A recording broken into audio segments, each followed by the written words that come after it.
All right, let's go ahead and get started. Welcome, everyone. Thank you so much for joining us today. Today, we're going to be talking about Behind the Front Desk, Unlocking Hotel Operational Excellence. My name is Amanda Mescott. I'm the Vice President of Marketing and Technology at Dragonfly Strategists. I'm going to be your moderator today. We have two of our esteemed experts joining us, Tatiana Vanvelzor, Head of Global Sales at Nuvula, and Mairead Hennessy, Vice President of Operations Advisory at Dragonfly Strategists. Welcome both. So today we're going to be discussing how the on-property automation can unlock excellence, enable data-driven decisions, and boost satisfaction for both employees and our guests. This session is being recorded and a copy will be shared within 48 hours. So if you have any questions as we go, please feel free to submit. There is a Q&A box in the top of your screen. And so we will, at the end, we'll take about 10 minutes to go through those questions. And if you have anything as we go, please feel free to just pop it in there and we'll answer those as we get going. So a little bit of background on how this webinar came to fruition.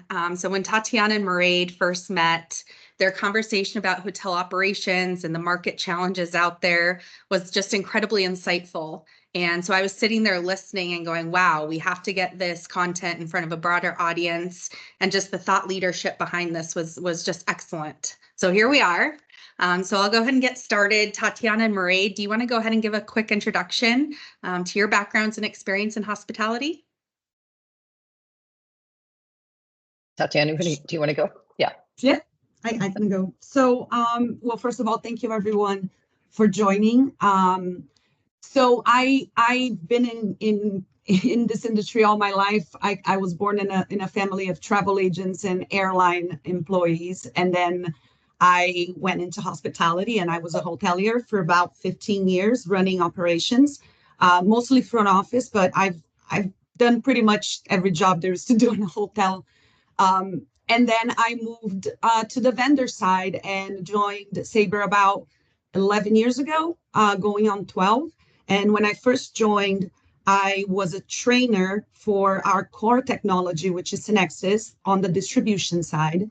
And I became then a leader in the account management side of things for Latin America and Brazil and Caribbean. I sit in Brazil. That's where I'm based. And then as recent as October last year, I took on the challenge of leading the global sales for our tool that we acquired back in 2022 called Nuvula, that is technology destined for hotel operations. So that's how I got here in a nutshell. Great. And I'm Mairead Hennessy. I'm Vice President of Operations for Dragonfly Strategists, and very pleased to be with you today.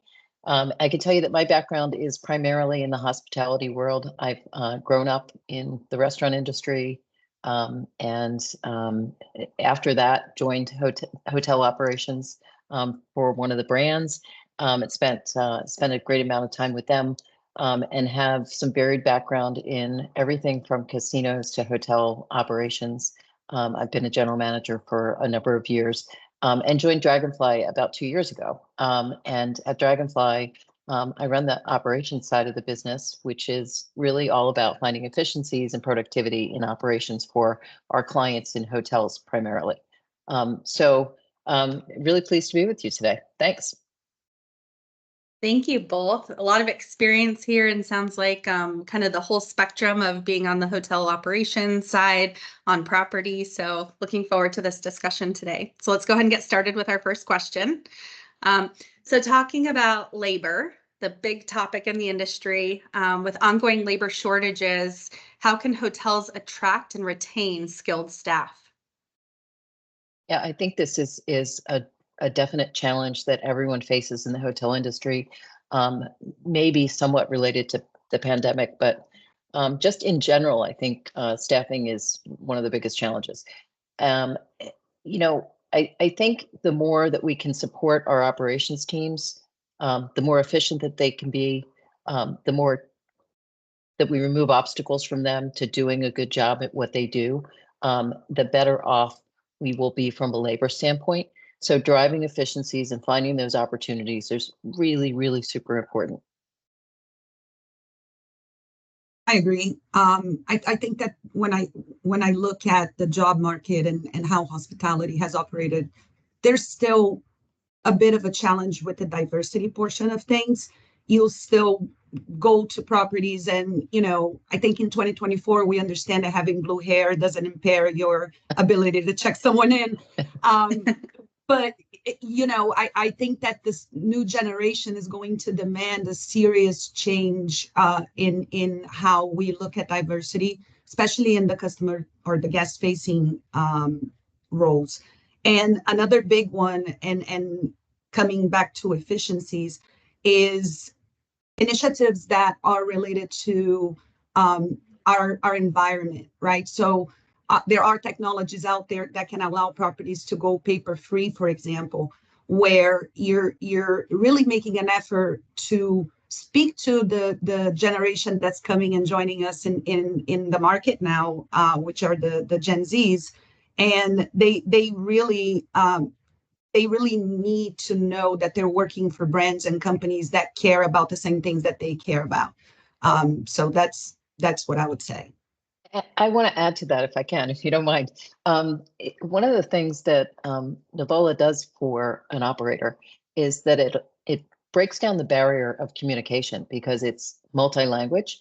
And that is very, very powerful in our business because we recognize that some of our staff members, English isn't the first language, and we need to be able to communicate in an effective way that creates efficiencies within the operation. And the system does that. And it's, I think it's one of the most powerful things about it. At the end of the day, it is a communication system more than anything else. Well, and I guess this is how we ended up here, right? Because me and you end up in this loop of let me add to that. It's known that the generation that's entering the job market now doesn't pick up the phone. Nonetheless, are they going to pick up a radio, right? So by putting the ability of them operating under texting, it just makes it more down to earth for them. And again, it's all about making their lives better. I think that if I think back from my front desk days, the hardest part of the job is dealing with what goes wrong or the complaints. That's what really gets heavy. And by adding the efficiencies, you're eliminating the problem on root cause, right? So you're not even going to have those types of issues happen anymore. So we're talking about new generation and texting, and obviously that's a native solution for all of us. But, what about the change management of training somebody that may not be as savvy on the tech side? Like, how do you find that balance there? I think the technology is, I don't want to call it simplistic because it certainly isn't, but anyone that can use a cell phone can use the system. And I think that that's the power of it.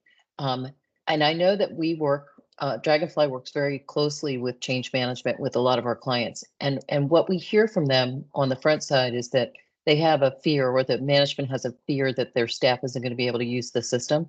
And I find that it's actually the opposite, that the staff find it to be really effective because it relates directly to the job that they do. And I think the change management is hard, and I think it has to come from the top. So everybody in the hotel cycle has to be involved, whether it's human resources, onboarding the staff, making sure that they have access to the system, managers actually using the system with their staff. I think the fact that there's a handheld unit that the staff walk around the hotel with on their cell phone is very effective because it's a system. It's a function that they're used to having with them. They're used to using their phone and applications. So this is just another way for them to communicate. But I do think that it's top down. So the hotels that are most effective with it have a general manager that embraces it, that uses the system, that requires the managers to use it, and also pushes it down to every staff member across the property. Think about every staff member on your property being connected to one communication source. That's powerful. And that makes me think of a story of my front desk days, and there was a movement that we needed to increase our reviews, and I didn't have any budget to do awards and things like that. So I came up with a gold star board, and I put everybody's name and literally bought gold stickers, and every time something good happened, I would put a gold sticker. And that took off in a level that I didn't anticipate. I had people from other departments coming to the front desk saying, hey, I got a good comment, where's my gold sticker? And I think that technology and data helps you drive those types of award programs, right? Where you're going to be aimed with information, where you're going to know exactly how your team's performing, who's excelling, where there are little opportunities for improvement. And I think that you're right. Change management is hard, but I think that's true for everything, really. Change is hard, we know. But if there is appetite for management to really invest on adopting the tools, the staff follows. It's inevitable. Yeah. No, absolutely. Is there anything else from an attracting to, with the labor going on, is there any techniques that you guys have seen in the marketplace on how to best attract talent? I think that get involved in your community is a good tactic, right? There are colleges where, fresh out of college or even during college that may be able to intern and grow appetite. When I got out of college, I studied tourism, but I had all of the options. I didn't know. I landed on an internship in hospitality and I fell in love with it. And I think really that's the key. I think all of us that have worked in a hotel will say, I'm in hospitality because I literally fell in love with it. And I think that that's the key. Find the people in your community, build your community and support, your local support system, and it'll come to you. Yeah, if I can add to that, I think an interesting thing that happens in a hotel is a hotel is kind of like a city of its own, right? So it's got its own politics and its own religion and its own, you name it, whatever comes with a city comes with a hotel. And I always like to think about that as a general manager, having been a general manager of a property, you're as effective as every person on your team, right? So one of the most interesting things that happens when the change management actually happens and you bring the system in and you start to use it and the general manager recognizes that there's positive performance, then there's some things that need to get solved around. It really uplifts everybody because everybody wants to be part of an organization that's successful. It also puts interest in understanding what activities have to happen in order to be successful. So it connects the general manager very closely to the line staff, because you know what the performance is and you can say to a staff member in the hallway, hey, I saw that you did XYZ yesterday and I really appreciate you doing that. And it really gives you opportunities to find those things to celebrate. Yeah, absolutely. And it's something also, just if I may throw in there, is, on the retention piece is what I've seen recently is a lot of cross training and understanding everyone's roles, even if it's just putting them in for a couple days to just understand what housekeeping, what front desk, what night audit, like the pain points and understanding and having that empathy for those different positions, I think it goes a long way as well. Cool. So let's go to question number 2. So what innovative technologies are currently transforming hotel operations? Well, we mentioned Nuvola, which is the Sabre tool for operations, but I've been away from hotel operations hands-on for 15 years and returning to this world has been quite a journey in memory lane. And I am amazed that things haven't changed that much in that space in 15 years, that people are still operating with radios and paper. And I spoke to a hotel a couple of weeks ago that they cut and plug the numbers of the rooms to make the boards. Scissors and glue, literally. And I thought that was amazing. And so I think that we have an opportunity with these types of tools, particularly to create some real impact and efficiencies. And I say efficiencies because imagine that in this particular hotel, they're using 50 supervisors for an hour every morning to produce their housekeeping boards. If it takes one person 1 hour on a tool, on a system, you're saving 49 labor hours a day just in this one little minor automation. And now imagine you automate all of it. How much time and churn can you save during a guest stay, right? So I think that that's, there's several others things like touchless check-in, and there's the virtual key cards on your phone. There's lots of different types of tools that together are going to bring the operations to a different level. And again, I am quite taken by the fact that that's not as widespread as I would expect it to be in this era of technology. Yeah, and I think from a practical standpoint, technology needs to have a place, right? It needs to have a purpose. It's not, you don't take on technology just to take it on. So, if I think about this, it's about improving communication. And I think if you ever poll anybody in the hospitality industry, they'll tell you that the number one problem is communication. So if that's the fact, the technology should solve around that. It should bring your staff members and your guests together. And if you can do that, you've got to win, because your guest has a way to communicate with the staff has a way to communicate with the guest, the management understands what that communication looks like and can manage to it.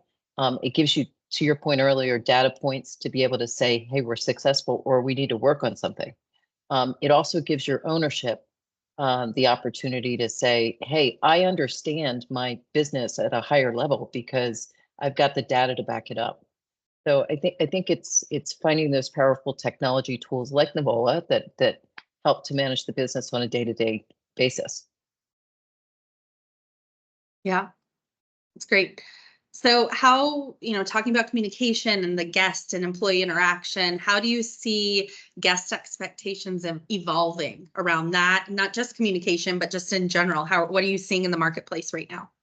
Well, I think it's obvious that ourselves as consumers are now used to a level of customization, personalization that we've never seen before. Like, Netflix tells me what to watch. Spotify tells me what to listen to. Amazon tells me what I might like to buy also. And Starbucks has 87,000 possible ways that you can combine, and they have coffee and maybe tea. So if you think about the hospitality as a business, specifically hotel side of things, we've been sort of stuck in this little box of how people sell hotel stays and how the experience is. For example, I am a person that when I travel on business, I don't allow housekeeping to clean my room.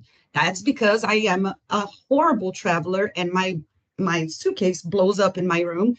And a lot of times I don't have time to pick things up. And so I just, it's fine. I can make it do. Plus I've been a housekeeper, so I kind of feel, for them. So I don't do it, but that's my preference. That's not everyone's, and that's just on this one little piece. And so imagine if we had the data and the technology behind that power that would allow us to personalize a hotel stay to the minimal detail of, I want my minibar with only bottles of water, and that's it. Like, I could choose every single little potential. So I think we're migrating towards that. We have to, because that's the expectation of the consumer overall. That's how we ourselves consume things nowadays. And I think the customer is impatient, right? Based on all of those things, we're so driven by information that comes to us. So when a guest needs something, the response time needs to be faster than now, because it's just what the expectation has changed to. The hospitality industry has never been an adopter of technology at a level that's very strong. So I think we're coming around to that, but the rest of the world is just at this high expectation level. And we need to get to that in order to bridge the gap between what our customer wants and what we're delivering to them. I would go further. I would say that it's a bit annoying that you even have to ask. People expect you to anticipate their needs, right? So if you have data, an example of a guest that that every time he comes, he asks for an extra pillow. I think that the expectation today is that guest wants you to know that, and he wants you to put that pillow in there without him having to ask it for it at all. So without technology, anticipating expectations is virtually impossible. Yeah. Couldn't agree more. 100%. And you're right. The anticipation piece is what they're looking for. They're looking to have that personalization upon check-in and being able to anticipate their needs ahead of time. So it's a great point. So we're almost up on the Q&A session, but one final question. How can hotels remain competitive in today's market? It's all about the experience, right? Go ahead. Yeah, no. I think competition is interesting because we all compete for employees, we compete for guests, we compete for the next best thing. And I think that we don't have the luxury in the hospitality industry to wait for the guest to tell us they're dissatisfied. We don't have the luxury to get it wrong first.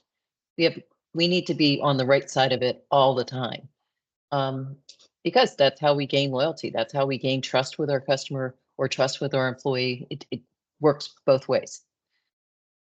Yeah, I was reading a trend report. I can't remember which agency put it out, but it's basically on how people determine how they choose to book vacations and where they go. And at one point, online reviews commanded this. By far, the biggest source was reviews. But experiences are relative, right? I went to Mexico and me and my husband and another couple went on the Chichen Itza ride thing and all day. We loved it. We thought it was great. The couple that had the same exact experience as we did, they hated it. So what the report is saying is that it's the mouth to mouth, the friend that's going to tell you about it, the family person that's going to tell you about it. So we don't recommend personally something that wasn't a good experience to us. I'm not going to tell you to go stay at a place that I myself didn't have a good experience with. So experience is the word. And the key is exactly that. You can't afford to wait for the person to go away and then sit online and write you a horrible review and then do, crisis management afterwards. That's why, again, technology comes into place. There's this notion of in-stay surveys where you temperature check that guest while they're still on property and while you still can do something about it to revert, any type of bad experience. And that's what causes loyalty. That's what keeps people coming back to your hotel, to your brand.